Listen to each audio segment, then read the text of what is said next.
কবি বীরেন্দ্র চট্টোপাধ্যায়ের লেখা কবিতা হওয়া না হওয়ার গল্প।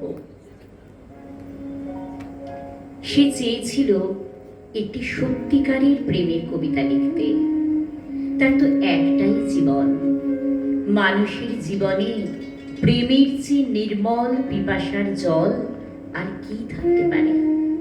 সে আরো অনুভব করত প্রেমই কবিতার প্রাণ, তার শব্দ, তার ধ্বনি, তার মন্ত্র।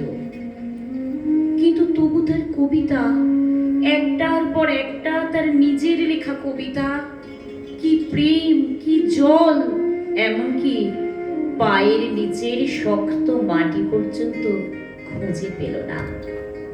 কবিতার জন্য তার দিবস রজনীর জাগরণ, যা ছিল তার জীবনের কঠিনতম সত্য।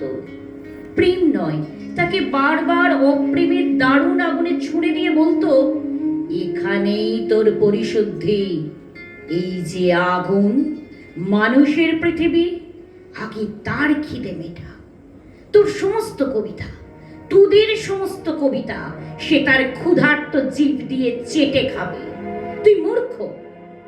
জীবনের পাঠ এখান থেকেই শুরু কর। দেখতে দেখতে তার কৈশোর গেল, যৌবন গেল। এখন তার মাথার সব চুল সাদা, হাতের 5 আঙুলে মাখের শীত।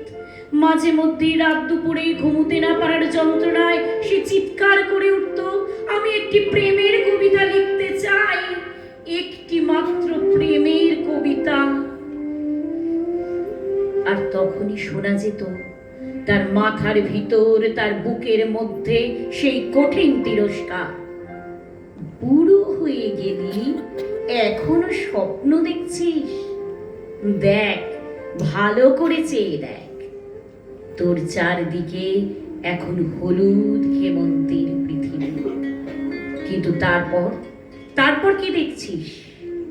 ধান কাটা হয়ে গেছে, চাষিরা ঘরে ফিরে যাচ্ছে, কিন্তু মাঝখানে ওরা কারা?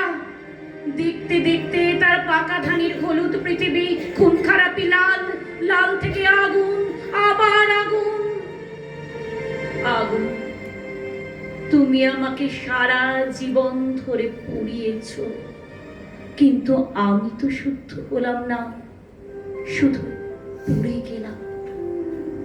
আমি সারা জীবন হাজার হাজার মানুষের দীর্ঘশ্বাস, তাদের সর্বনাশ আমার জটায় বেঁধে সরস্বতী নদীর জলে ঝাঁপ দিতে গেলাম। কোথাও তাকে খুঁজে পেলাম না। তুমি আমাকে কি জীবন শেখাও আগুন, এই কি মানুষের জীবন? তার একটি মাত্র প্রেমের কবিতা। কবিতা, তুমি এখন 3 ভুবনের কোন অতলান্ত অপ্রেমের মধ্যে ঘুমিয়ে আছো। ঘুমাও, তুমি ঘুমাও, আমি জেগে থাকি আর এক নতুন আরম্ভের জন্য।